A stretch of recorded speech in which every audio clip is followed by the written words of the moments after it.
عصر کی نماز کی کیا اہمیت ہمیں کیا معلوم ہے؟ صحیح بخاری کی 2 احادیث آپ کو بتاتا ہوں۔ اللہ ہم لوگوں پر رحم کرے۔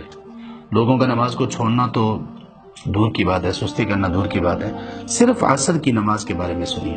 آپ صلی اللہ علیہ وسلم نے فرمایا من فاتته صلاۃ العصر فکأنما وطر اہلہ ومالہ، جس بندے کی عصر کی نماز فوت ہو گئی۔ فوت ہونے کا کیا مطلب ہے؟ اس نے پڑھ تو لی لیکن وقت کو گزارنے کے بعد پڑھی۔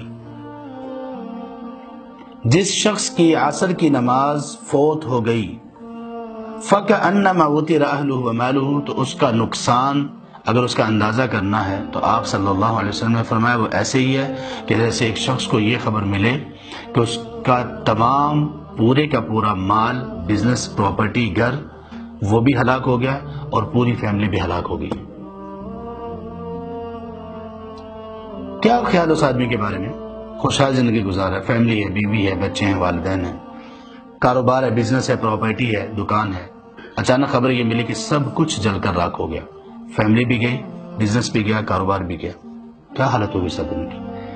یہی حالت اس آدمی کی ہونی چاہیے یا اس سے بھی زیادہ وہ قابل ترس شخص ہے، اس کا نقصان ہوا جس بندے کی عصر کی نماز رہ گئی۔ یہ صحیح بخاری کی حدیث۔ دوسری حدیث میں کیا فرمایا آپ صلی اللہ علیہ وسلم نے؟ من ترک صلاة العصر،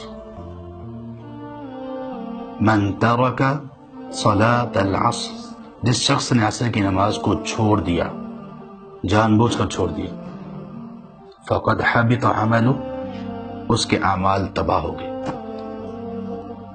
حبط عملہ، اعمال برباد ہو گئے اس کے، جانتے بوجھتے عصر کو چھوڑ دیا۔